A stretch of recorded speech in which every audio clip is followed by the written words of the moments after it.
गावात गढूळ पाणी पुरवठा होऊ लागल्यामुळे नागरिकांचे आरोग्य धोक्यात येण्याची शक्यता निर्माण झाली आहे। या प्रकरणात ग्रामपंचायत प्रशासन यांनी गढूळ पाणी पुरवठ्याची दखल घेतली असून पाणी पुरवठ्याबाबत तातडीची बैठक ग्रामपंचायतमध्ये घेतली जाणार आहे। 6 दिवसानंतर पाणी पुरवठा होत असून अपुऱ्या व अवेळी होणाऱ्या पाणी पुरवठ्यामुळे नागरिक त्रस्त झालेले असतानाच आता त्यांना गढूळ पाण्याच्या समस्येला सामोरे जावे लागत आहे। कालपासून शहरात गढूळ पाणी पुरवठा होऊ लागला आहे। माती मिश्रित अत्यंत खराब पाणी नागरिकांना मिळू लागले आहे। नळांना अचानकपणे गढूळ पाणी येऊ लागल्यामुळे आरोग्य धोक्यात येण्याची भीती नागरिकांमध्ये निर्माण झाली आहे। काल शिवाजीनगर येथे गढूळ पाणी आलं हे सत्य असून मी झालेली चूक मान्य करतो। मी तत्काळ पाणी पुरवठा कर्मचारी यांची मीटिंग बोलावली असल्याचे सरपंच प्रकाशवीर यांनी सांगितले आहे।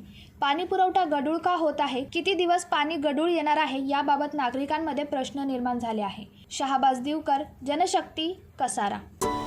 अरे, तुम्ही अजून आमच्या चॅनलला सबस्क्राइब नाही केलं तर लगेच जनशक्ती चॅनलला सबस्क्राइब करा आणि बेल आयकॉनवर क्लिक करा आणि रहा अपडेट।